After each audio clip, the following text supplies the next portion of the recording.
അല്ല, അങ്ങനെ ഒരു താരതമ്യം ചെയ്യാനൊന്നുമല്ല കേട്ടോ. അതാണ് ചോദിച്ചേ. അതെന്തോ സഹോദരൻ അങ്ങനെ ഒരു ചോദ്യം? തമിഴ്നാടിന്റെ പഞ്ചായത്തും ഇവിടുത്തെ പഞ്ചായത്തും തമ്മിൽ താരതമ്യം ചെയ്യുന്നതാണോ നട്ടുച്ചയ്ക്ക് നമ്മുടെ പണി? അതല്ല, ഞാൻ എൻ്റെ കാര്യം പറഞ്ഞതാ. ഞാൻ അവിടെയാണ് എൻ്റെ ഒരു 8-9 വയസ്സ് മുതൽ അവിടെ എങ്ങും കാണാത്തൊരു എന്താ പറയുന്ന ഒരു ഭയങ്കര വളരെയധികം പ്രാധാന്യമുള്ളൊരു സംഗതി. പിന്നെ ഇടത്തരക്കാര് നാട്ടിൻപുറത്തുകാരാണെങ്കിലും നമ്മുടെ ആൾക്കാർ കമ്പാരിറ്റീവ്ലി വളരെ വിദ്യാഭ്യാസമുള്ളവരാണ്. കേരളം ഇപ്പോഴും അങ്ങനെയാണല്ലോ. അപ്പൊ അവിടെ ഇപ്പം വളരെയധികം ബെറ്റർ ആയിട്ടുണ്ടെങ്കിലും പണ്ടൊന്നും അങ്ങനെ ആയിരുന്നില്ല. അപ്പൊ അവിടെ ഉള്ളതെന്ന് പറഞ്ഞു കഴിഞ്ഞാൽ നടപ്പിലാക്കുന്ന കാര്യങ്ങൾ ഇതാണ്, നമ്മൾ സഹിക്കപ്പെടേണ്ടവരാണ് എന്ന് വിചാരിച്ച് അങ്ങ് പോവുമായിരുന്നു. ഇന്നത് റിയാക്ട് ചെയ്യുന്നുണ്ട് എല്ലാവരും ശക്തമായിട്ട്. കാലം മാറിയല്ലോ.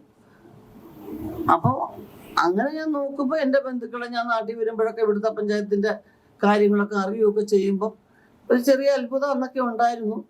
അതിന് ഞാൻ ഒരുപാട് സിനിമകൾ ചെയ്തു. ആദ്യമായിട്ടാണ് എനിക്ക് അങ്ങനെ ഒരു സിനിമ കിട്ടുന്നത്. ഒരു ക്യാരക്ടർ വളരെ ഫ്രീഡത്തോടു കൂടി ഒരു ത്രൂ ഔട്ട് വേഷം ചെയ്യാൻ കിട്ടുന്നത്. അതിനെക്കുറിച്ച് പറഞ്ഞതേ ഉള്ളൂ.